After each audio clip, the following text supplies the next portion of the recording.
Halo teman-teman, biasanya dalam kita membuat story WhatsApp, kita hanya bisa membuat foto ataupun video dan tulisan.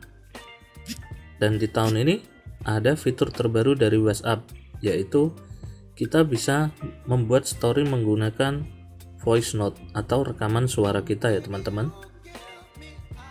Oke, caranya sangat mudah. Di sini kalian akan menemukan ikon mikrofon. Di sini kalian izinkan saja. Kalian tinggal klik tahan di ikon mikrofon ini. Lalu kalian langsung saja ngomong apa yang ingin kalian bicarakan. Bikin konten.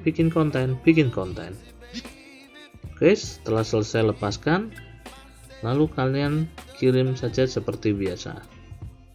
Otomatis story kalian sudah terupload dan sekarang berupa voice note seperti ini ya teman-teman.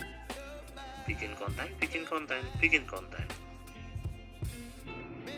Oke, cukup sekian dulu tutorial kita kali ini. Semoga bisa bermanfaat. Sampai jumpa.